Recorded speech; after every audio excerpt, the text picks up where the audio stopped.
Estas pedras traenme tantas lembranzas da miña mocidade que non podo deixar de mirarlas. Gustaríame tanto que puiderades velas como eu as vin, cando estas pedras se encheron de vida, de poesía, de música, de pintura, de teatro. Aquí vivíamos, reuníamonos Aguirre, Pondal, bueno, e tantos outros, para consagrarnos o culto da arte. Éramos todos tan novos e tiñamos tantos soños. Naqueles tempos, para a desamortización, as dependencias dos monxes alugaban sellos particulares. Eu vivín aquí. Bueno, eu, miña nai, miña tía Ramona, os seus fillos. Compartíamos este convento con outras familias, claro.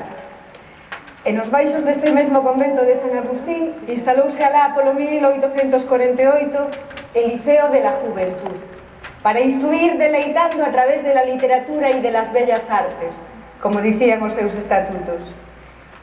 Eu entrei no liceo como socia de mérito da sección de declamación.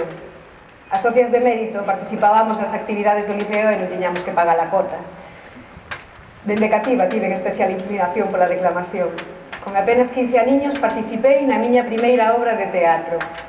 E logo, nos anos seguintes, unha protagonista feminina de máis de media dúcia de comedias en verso, que era o que daquela gustaba. Así fun Julia, Clara, Isabel de Velasco, mulleres virtuosas, enamoradas, que pasaban a vida semendo porque querían casar cos que os demais non querían que casaran. Tamén dei vida a Rosmunda, de Antonio Gil de Zárate, drama histórico. Ainda lembro algúns versos. Por fuerza yo he nacido en hora de maldición, doquier mi vista produce desgracias, guerra y horror. Pobre Rosmunda, tanto sufría. Mais o papel que tivo maior repercusión e o que me deu máis éxito foi o de Doña Petra, da comedia Un par de alhajas, na que eu interpretaba unha bella mal encarada, avara e rosmona, na que tiña tiranizados o seu fillo, os seus sobriños e o seu marido, don Pedro. Lembro que nunha ocasión o público me botou ao escenario pombas e flores en sinal de ovación pola miña interpretación. Tempos dourados, os anos do Liceo de la Juventud. A pesar do que tiven que aturar e calar, porque ser actriz naqueles tempos era unha invitación a que as linguas ben pensantes desta cidade de pedra non perderan ocasión de sinalarte co dedo polo atrevemento de subirte a un escenario e exhibirte públicamente como unha calquera. Así de entender que no liceo foramos só 6 actrices, e nada máis e nada menos que 19 actores, e que no outro liceo da cidade, o chamado Liceo Artístico Literario, do que eran socios os fillos e as fillas das familias máis aristocráticas, tiveran que renunciar a facer comedias, porque ningunha das súas socias quería apuntarse ás representacións teatrais. Logo, na primavera de 1856, deixei por primeira vez esta terra e marchei a Madrid.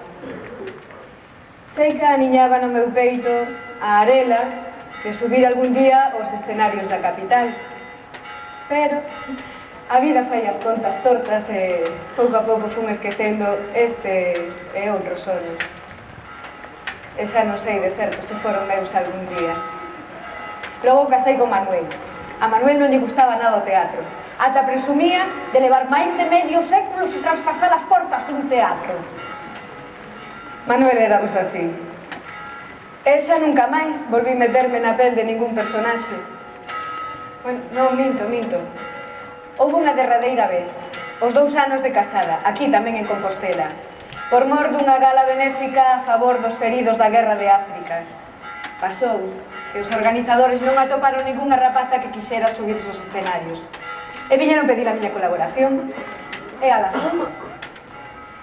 Ese foi o meu derradeiro aplauso. E a primeira vez que nos xornais de Compostela se referiron a min como actriz. E tamén foi a primeira e a derradeira vez que as linguas ben pensantes desta cidade, que anos atrás tanto se ocuparan en criticarme polo atrevemento de subirme aos escenarios, esta vez eloxiaran as miñas dotes de actriz e o meu bo corazón. Que máis vos podería contar para que puiderades ver estas pedras como eu as vi? Non sei.